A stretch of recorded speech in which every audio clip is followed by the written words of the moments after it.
I'm Locke Wilford with 3 big reasons to buy at Dublin Nissan. Price, selection, and savings. Drive the Rogue SV for as low as $26,740 with 0% financing. Get more Nissan for your money at Dublin Nissan. Drive the Altima SV as low as $23,725. I'm Don Carswell. For every vehicle we sell in October, we'll be making a donation to the fight to end breast cancer. Call, click, or come see us. Dublin Nissan, the only dealer you will ever need.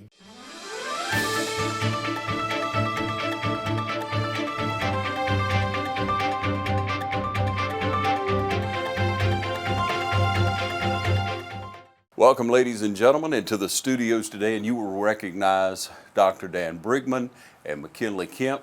McKinley is overall maintenance now, and that's correct. Okay, you have quite a plate full, McKinley. I do. Dr. Brigman, you brought a worker with you today, didn't you? He gets it done. Yeah. And we're so blessed to have McKinley Kemp and an outstanding maintenance department working with us. Yeah, and if you don't know McKinley, ladies and gentlemen, you just ask around a little bit. People will tell you they always have favorable things to say about McKinley. He's a very good-hearted person. He's a hard worker. Never heard a bad word about you, brother, and that's saying something, isn't it? This day and time. So we're in here today, though. We want to bring a little light to the Esplost referendum that's coming up. Tell us a little bit about what you faced by going into the schools and having the different programs that you all have had to try to let the community turn out, because not everyone has turned out by far. So we want to share some of that information with you, some things that were brought up in those meetings. Excellent. Ron, I worked with the Board of Education and the administrative team to identify 6 convenient dates that we could hold 6 community meetings to share with any member of the public. Each of the 6 were held at a school. We did 2 on the east side and 4 on the west side. The total intent was to clarify misinformation that may be out there and to try to educate the public, which we're charged to do, about what is the Esplost, what is a bond referendum, how do we utilize this 1 cent from any exchange in Lawrence County to help operate our school system. The Esplost is a penny tax that's existing right now. It has been in existence since 1999 with a continual renewal for each 5-year cycle. And that penny really helps us in 3 primary areas. First of all, of course, it helps us build and renovate schools and buy capital equipment, so forth. It also helps us purchase buses with air conditioning. And we're very blessed in Lawrence County to have a majority of our fleet with air conditioning on these hot summer days. Kids stay cool, and Esplost allows us to do that. We also support technology. We are fortunate in Lawrence County to be 1-to-1. Every child in pre-K through 12 has access to a 1-to-1 device. That is made possible through the Esplost penny. It also helps us keep our infrastructure, our servers, and our firewall protection up to date. And as we have recently experienced with some ransomware, the attack we had, update technology is essential to keep an efficient technology infrastructure in place. So technology, 1-to-1 devices, and finally, we're allowed to use our Esplost penny to help improve safety in our schools. We are allowed to install controlled access. We're installing cameras throughout the school systems and buying equipment for our safety teams. So this penny goes a lot further than just building bricks and mortar or building schools. It helps us in those 3 primary areas: school construction, transportation, technology, and the 4th one is school safety. Now, McKinley, you're involved in virtually all of that at some part. If it's technology, you got to come in and a lot of times revamp or help them rerun things structurally with buildings. You're responsible with so much. I guess maybe even with the buses you have a play. Well, we do. We maintain the bus shop. Greg Powder is the director of transportation. He does most of the transportation work now.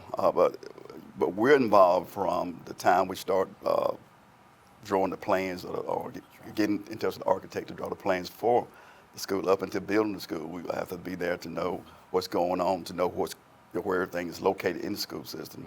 And even at the end of the building, we have to go through and do walkthroughs to make sure everything is there that's on the plan.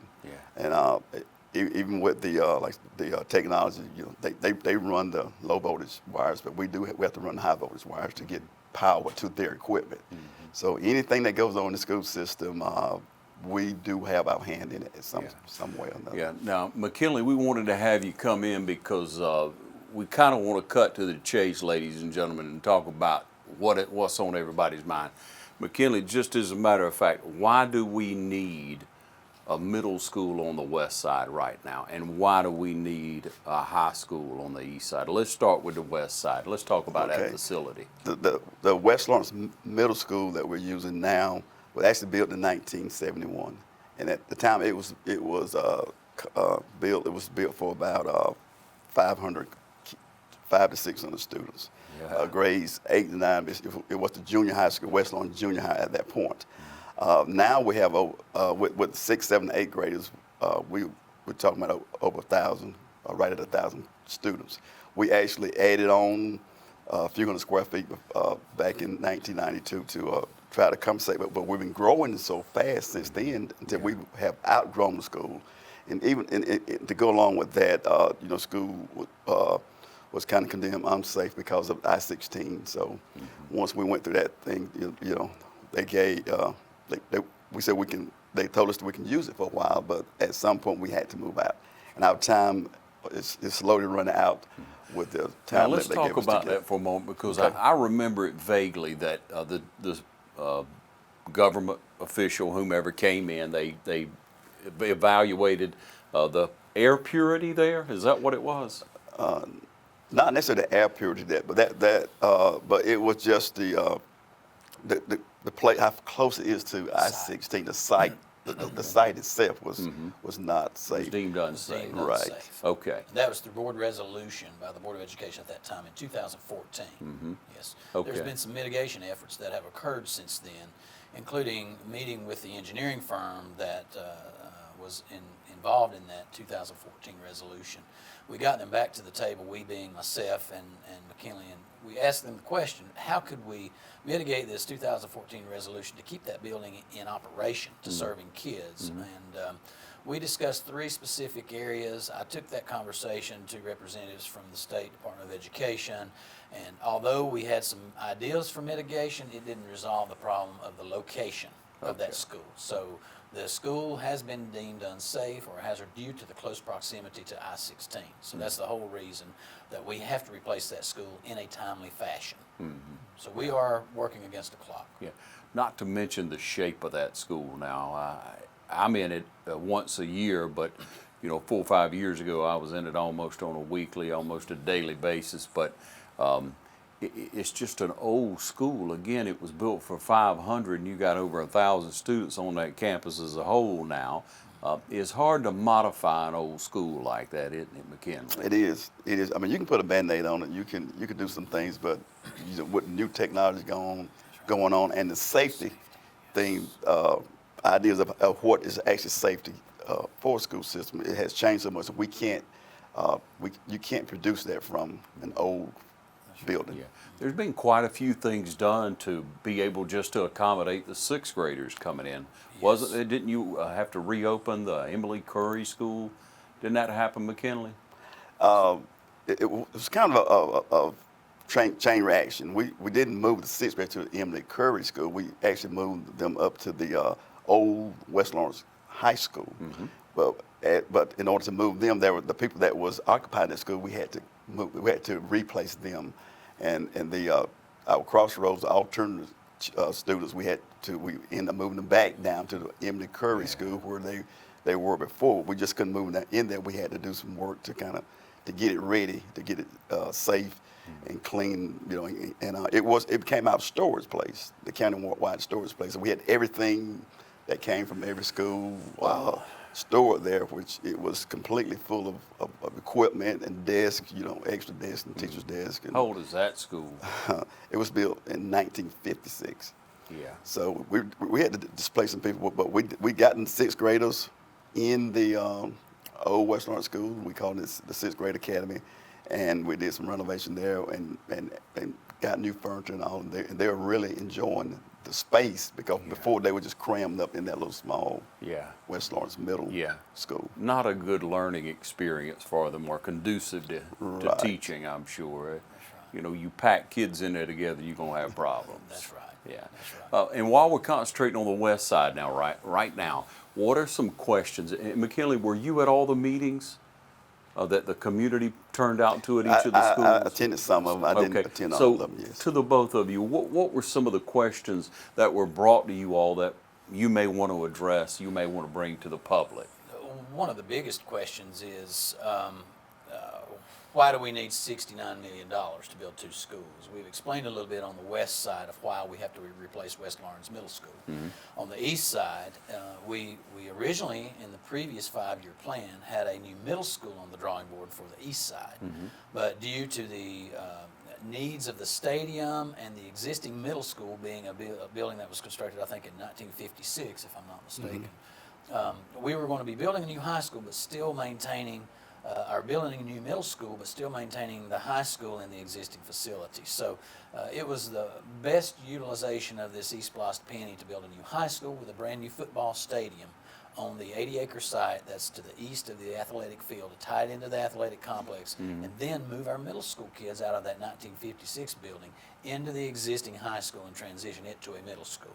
So this investment is solving our middle and high school space issues and safety issues regarding facility in this one investment. So why did we need that amount of money was one question. The other question is, what happens if we don't pass the Esplost? If the Esplost doesn't pass, what will happen? We still have to build the schools.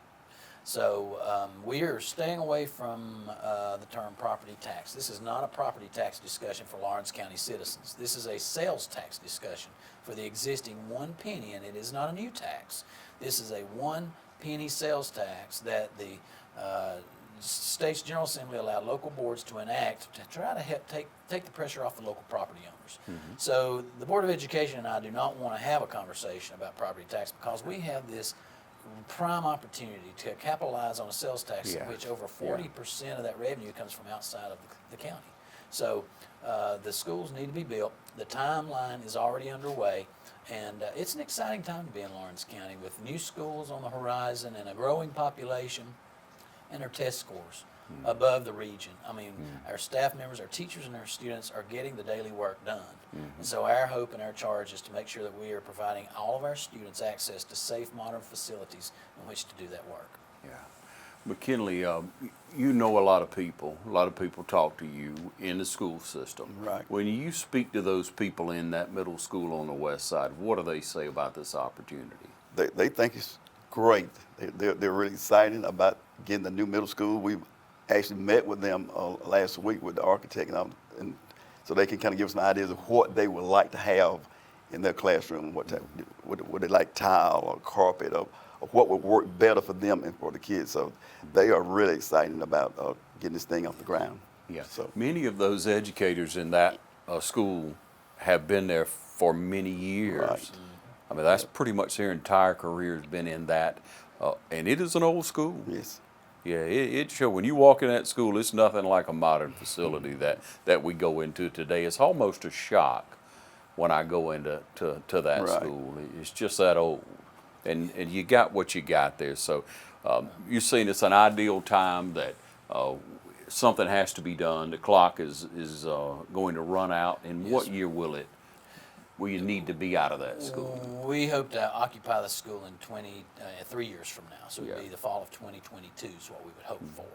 So that's being optimistic pending weather and the construction, efficiency of the construction process. Let's talk about the land, where it'll go and what all will be housed there. Okay, perfect. We were very blessed to find a tract of property on the west side that has access to water and sewer very close by. That's a big money saver to the taxpayers. There's been some questions about why do we need 136 acres? Well, the tract was in 136 acres. The price was very reasonable. We got a very good deal from the sellers on the property. And we do not know where Lawrence County will be in 20 years. Some of that property is wetland that's going to help us with storm drainage and storm runoff, not having to build the catch basins that usually go with a new construction project. So it's actually saving us some money from that initial construction process there too. But we've also, in these discussions with the faculty, we've been asked to consider a cross-country track. So this is going to give us a prime opportunity to build a cross-country track. Good. Possibly build that in as an alternate on this project, or later on down the road through the support of the community, construct that track. And we will continue to have facility needs in Lawrence County. This just will not solve all of our facility needs indefinitely. This is a step in the right direction to solve two priorities, to take care of two opportunities in our system. McKinley, let's talk about East Side. Let's talk about how old that I guess it was the old high school that we're talking right. about that was Right. built in the late 50s. You know, people graduated from there and they walking around, 60 or 65 years old now. You know, they say if they went there, they know Right. it's about time. Right. And then as far as, building a new football field or sports area, you have a beautiful complex over there. You go around to the football field and it's like, what happened? How do you build a culture of winning if you don't provide with the proper tools? That's true. We need. I mean, as you say, the middle school was built in 1956 also, and we came in 1996, and we actually built on the present high school. You probably remember that. Yeah. To the middle school, we just encased it in new brick and new roof on it. But the middle school is still an old school. No matter how you dress it up, it's still an old school. The halls are narrow. The plumbing, the electrical is less than perfect. Yeah. And I think just building that high school and a football stadium, like you were saying, the old football stadium is old, and it'll be the same thing trying to put a Band-Aid on it. You still will have an old stadium. Yeah. So I think that would just make the kids proud and make them work hard, to be proud of what they have to practice on and to play ball when playing home ball games. Yeah. So when we look at this, ladies and gentlemen, we invite you to call with any questions that you may have. What we're trying to do is answer your questions, to bring up things that you may have, misinformation about. There are many things that have had to be moved around. You've had to have storage to locate different things when you're moving from the old West Lawrence and you're reopening the Curry School, the Emily Curry Road School. All that takes different locations of things. You got to have storage. You got to have somewhere to go with the stuff. You got to go in and revamp stuff. And if we continue to do that, we're just going to continue to spend money on something that is not going to last. Right. It's not going to be the wisest investment of our money. People doubt the 40% of that 1 cent sales tax comes from out of town. Now, I tell them, well, just start counting the counties around you. Just go out to Walmart or go out to the mall or go downtown on the weekend and just ride along and look at who's eating in the restaurants and count the out of town, Johnson County, Bleckley County, Truitland County. It doesn't take far to count those up. And it's not a new sales tax. That's one thing I like about it. And I don't want my property tax to go up. Y'all don't want y'all's property tax to go up. Nobody's interested in paying more. That's right. It just seems like a smart decision to make. And so this is an effort, ladies and gentlemen, to bring more transparency to you, to open the door. You're welcome to email. You're welcome to call. You're welcome to make any contact you need to get any specific answer that you want. But we have to be careful, ladies and gentlemen, of what I call rebel rousing. When people just want to talk things up, just get excited and they get off the issue of what needs to be done. We have two very, very old schools in our community that need to be replaced. That's the bottom line. That's right. correct. That's very well said. So we have a couple of principals here with us, and that's for East Lawrence High and West Middle School. Tell everyone who that is. We are blessed to have Dr. O.J. Hall. He's going to be with us today to share from a principal's standpoint about the tremendous opportunity we have in front of us as a school system, and especially at East Lawrence High School and East Lawrence Middle School.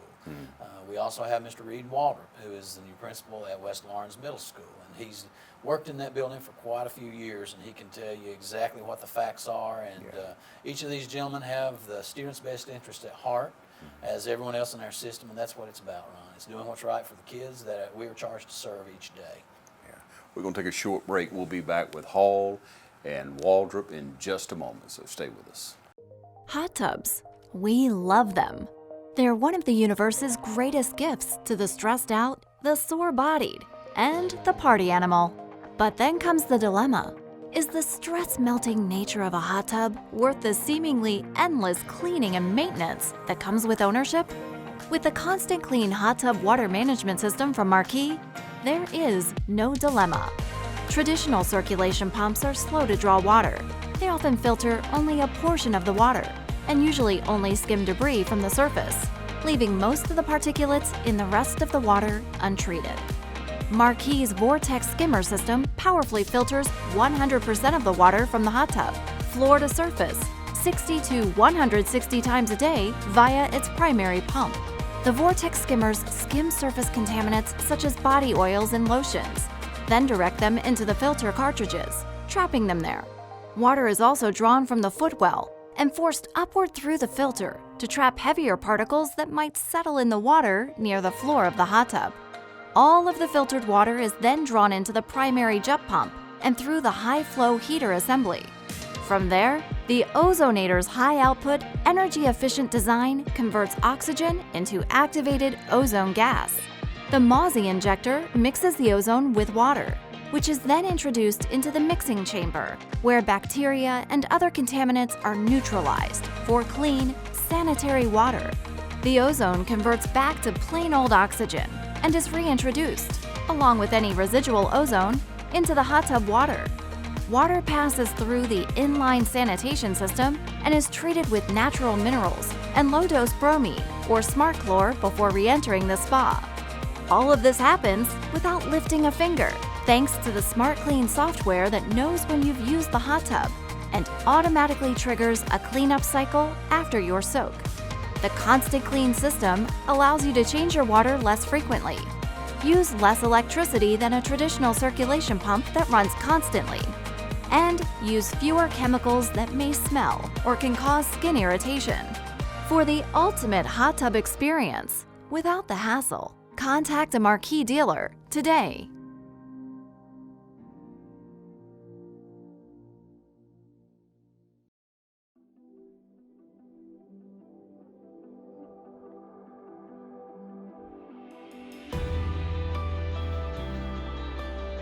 So, what exactly is this Esplost?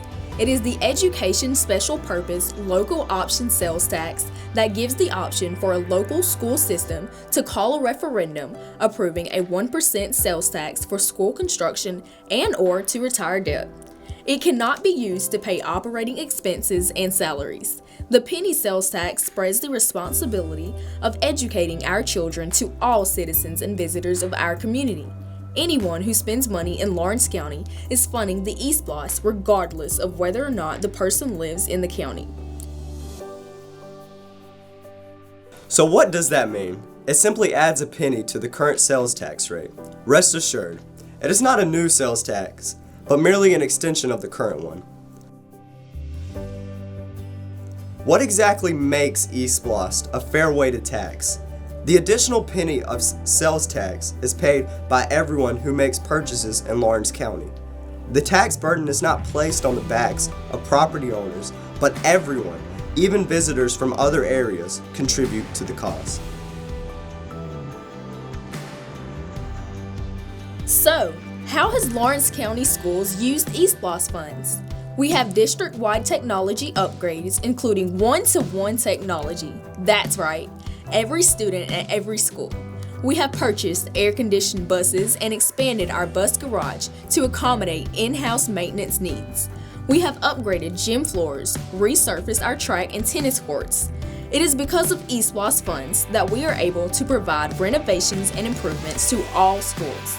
We have been able to purchase safety and security equipment to help us ensure the safety of every child.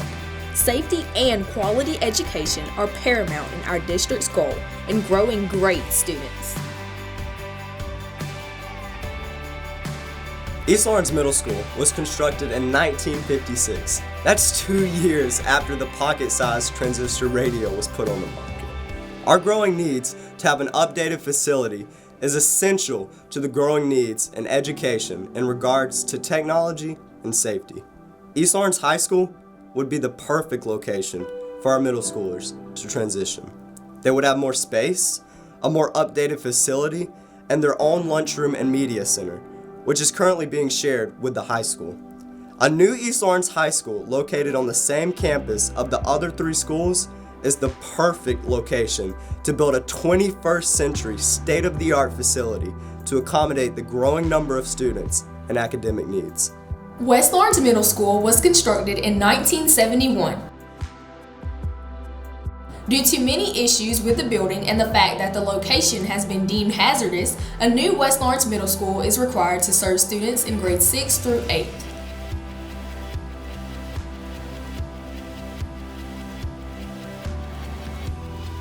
There is also a need to refresh the current network infrastructure to maintain a robust system for technology in the district. Students in Lawrence County school systems currently enjoy a 1-to-1 device ratio, but the devices must continually be replaced to maintain working devices for all students.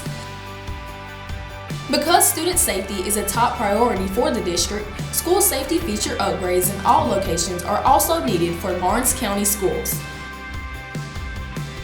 While recent bus purchases have upgraded the fleet, additional buses are needed to provide students with safe, comfortable, and reliable transportation to and from school.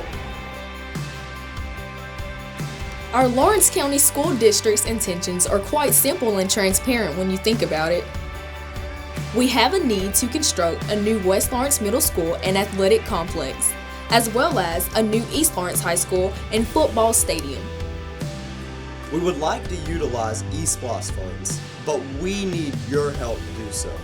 Thank you for your continued support for our district and for being a big part in Team Lawrence.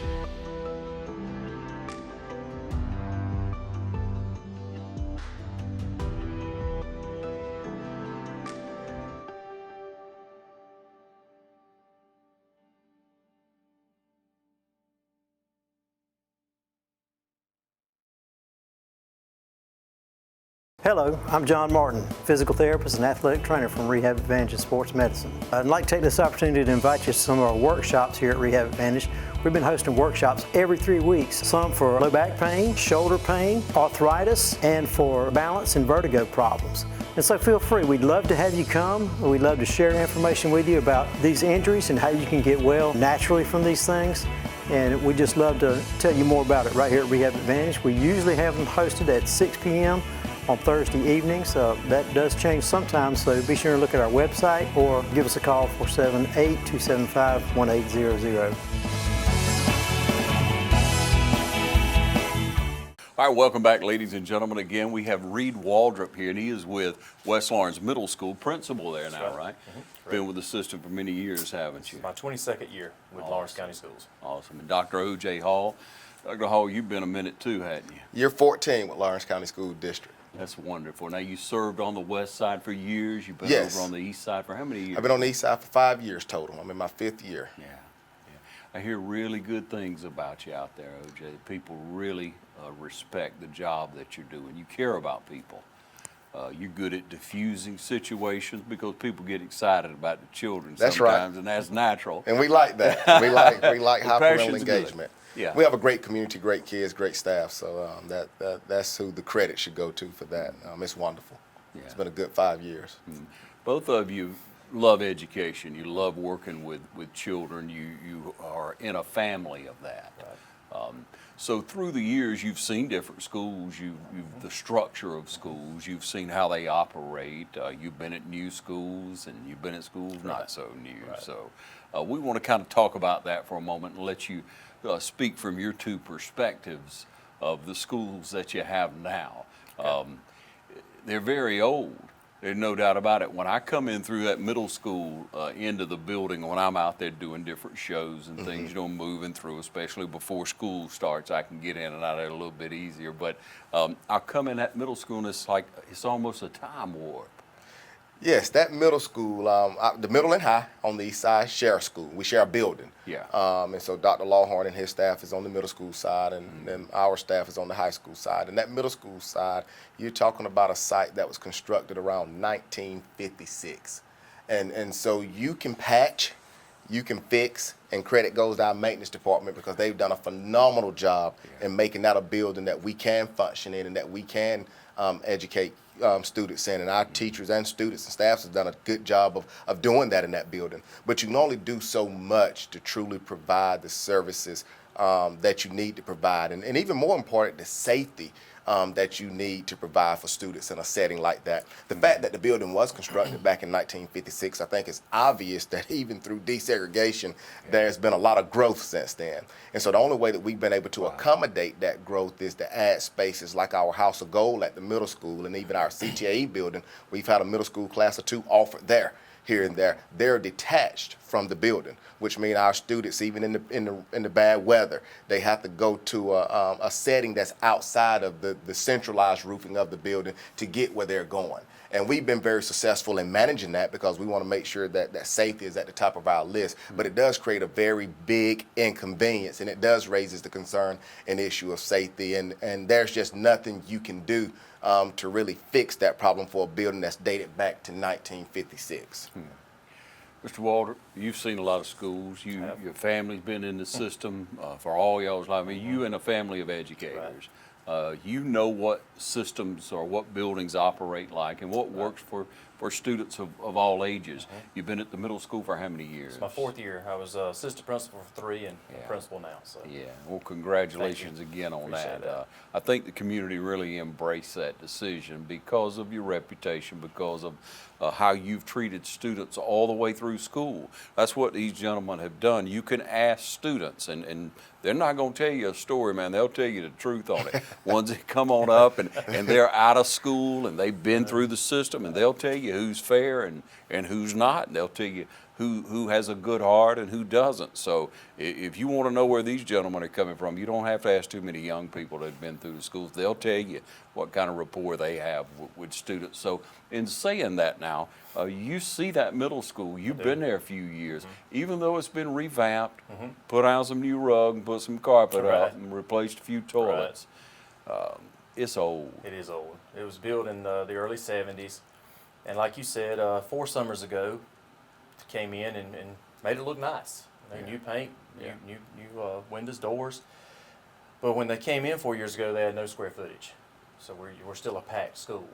That school was built to hold successfully probably 600 students, and last year we were around 900, 1,000 kids. 6th grade did pull out and move to the Old West Lawrence High School, 6th grade academy this year. And that's created a different set of challenges. You know, it alleviated some of the challenges, but created a different set of challenges because we share so many teachers. And we have all of our connections teachers, which is about 17 teachers going back and forth between the two. It's just inconvenient. You know, it's inconvenient for the teachers. Teachers feel rushed trying to get between the two schools.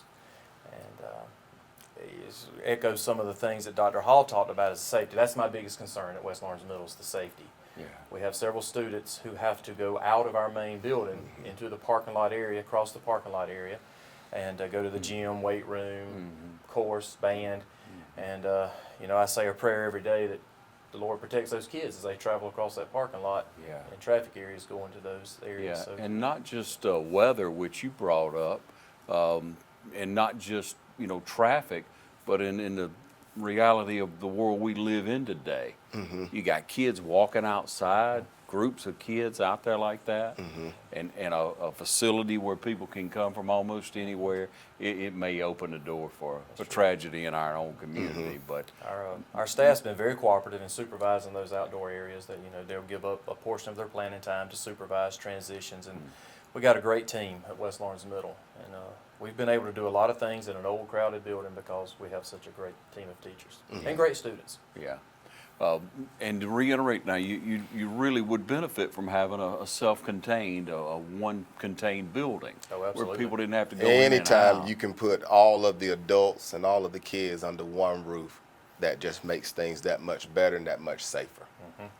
Point I hadn't even thought about. Let's talk about other things that might have been brought up because you had community meetings where people could come in and ask questions. Yes. So what are some of the issues that came up that maybe the general public doesn't know anything about? Oftentimes, we'll get the question about what opportunities do we provide for our middle learner or that middle skilled kid to help provide a good workforce for our local economy. And so what people don't realize about that is, we just use, for example, automotives. If we were able to expand and do that at East High today, where would we put it? Because the building is not constructed, neither designed for that. You know, there have been a lot of things that have changed about education. Obviously, I would say in the last 20 years, but even in the last 5. And so some of those things just simply create capacity issues beyond numbers. A lot of times when you start thinking about the idea of a new school, we automatically think about the size, which is obviously cost. Take West Middle, for example, where we've had to move several kids out to 6th grade academy to create more space. At East High, when I came in a couple of years ago, we were at 527 students, I think, went up to 542. Came out at FTE this year about 648 and projected to hit 700 next year. And so what happens with that is we'll probably be adding, and we've already started in some departments, adding an extra academic teacher per department. Well, automatically that's 4 more classrooms. All right, then you go to the age of school safety. We've been grateful to be able to add more school resource officers. We need more office space. When we started out, our counselors were serving about, on both sides of the district, about 300 to 400 kids per person. Well, when you grow like we've grown, now one person is serving 650 kids by herself. And so we've added some administrative assistant help, and we're thankful to the board for that, to help relieve that, where that person needs an office. And so what begins to happen over time, and when I say over time, I'm not talking about 5-10 years, we're talking about schools that are 40 plus years old and even older and beyond that. You just don't even have the capacity to do the things that you need to do to run a 21st century school. Not to mention the pride and the conditions that come along with it. For example, we hosted a cheerleading competition 2 weeks ago. Over 40 schools coming in, and everything went fine. And that's thanks to our maintenance staff. But because of the age of our building, you're always thinking, man, are these 40 teams going to show up? And it's been raining, so now we're going to have this huge leak because of the infrastructure. I mean, they done travel 3-4 hours away. What happens if this happens? You know, and for some of those type situations, there is no strong contingency plan. You just got to hope it goes right. And some would say, well, that could happen in a new building. Yes, but we have it happen a lot more frequently at buildings that tend to be that age and that tend to be older. Yeah, it's just going to wear out. There's no doubt. What about issues that maybe came to light from the middle school, parents coming in and wanting to know Some of the questions I've been asked from parents on the west side, West Middle, was about the land that was purchased for the new middle school. Rumor got out one time, our concern got out that it was City of Dublin land. And it is close, I know, but it's not. It's still Lawrence County land. And basically, we're moving across I-16. That's where the new, we can see the land from our current spot, so it's not a huge move. It is a little closer to City of Dublin, but parents wanted to know that, and they seem to be happy with the answer once I explained it. It is county land. Sewage is already available, which is tremendous. Electricity's already there. The road infrastructure's there, and that's been one of the concerns. Is just the location. Why did we move closer to the city?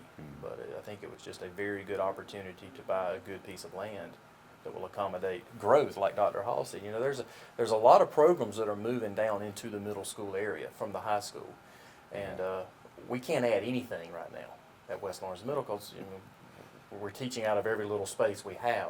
We can't add programs, and I would love to be able to prepare our students for the high school level in a lot of different areas, and by building a new facility with that much space, we can prepare for the future and prepare kids for the high school level.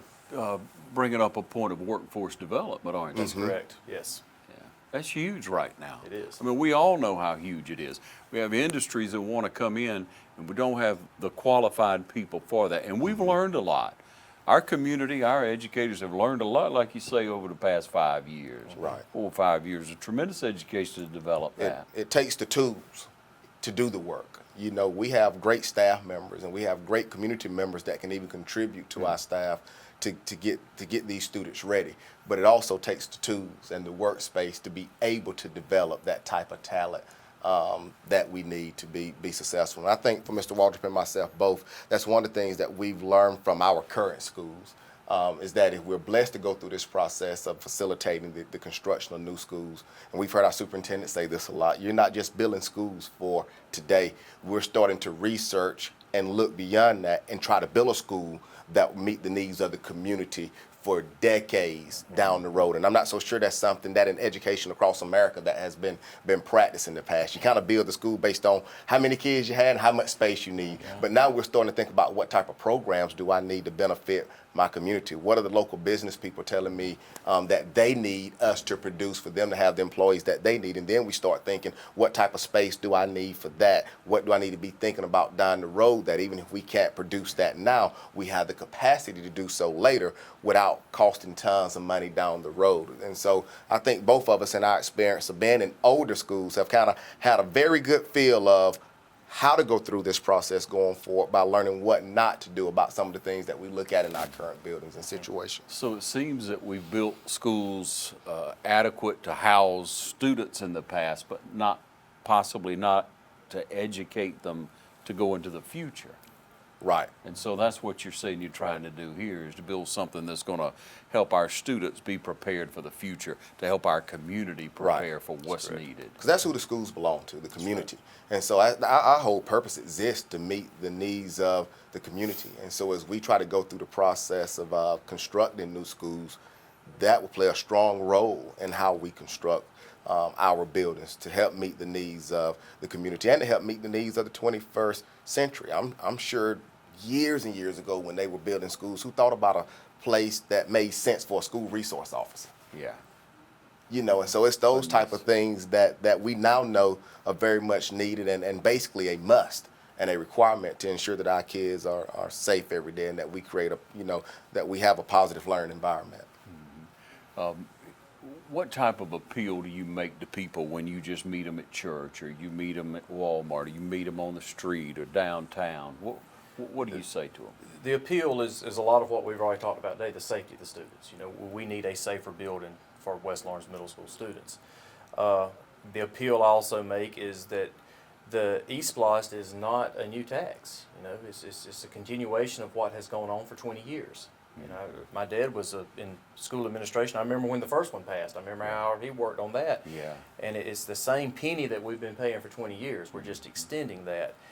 And I tell people at church is where I talk a lot. You know, people ask me a lot of questions about education. Yeah. And I tell them it's the fairest way to pay for growth of our community. Yeah. Because we're fortunate here to be located between Macon and Savannah, and we get a lot of visitors stopping on I-16, Highway 80, 441, and it's nice to share the burden of what we need with everyone who comes through our county, and not just our property owners here in Lawrence County. Yeah. So that's the appeal I make, is look at what is the fairest to get what we need to grow our community, and it's the Esplost. Dr. Hall, anything to add to that? Same thing he just said, and the only thing I would add to that, when I speak with people, I just simply tell them there's no better investment than investing in our kids. Absolutely. Because that automatically means we're investing in our future. Now I tell them anytime we're making a decision to invest, or how much to invest, or not to invest in all in our kids, we're making a decision on what type of seeds we're planting. And those seeds are going to bear fruit one way or the other. Do we want the fruit of kids that have been educated and been afforded the opportunity for a quality education because their needs are being met? Or do we want the fruit of a generation of students for years to come that's not going to have their needs met because of the lack thereof? And so we're making a decision one way or the other. The question becomes, what type of fruit do we want to see, brought forth in the future based on what we invest in and how we invest in it and how much we invest in it now? Yeah, very well said. Dr. Hall, Mr. Waldrop, thank you all for what you do for our community, for the years of service now that you've fed into these young people, and for, again, the reward that's being reaped because of what you've done. But now you come here today and you explain to us from a very personal and very professional at the same time standpoint of why we need these two schools and how efficient it is to pay for them with a 1-cent sales tax. Thank you all for joining us. Thank you for having us. Thank you. And if you have any questions, we've given you the information on the screen. You can reach out. You can send emails. You can respond through a phone number we're giving you. And you ask those tough questions that you have. Don't be misinformed. Get the proper information to make an educated decision when you go to vote. Thanks for joining us.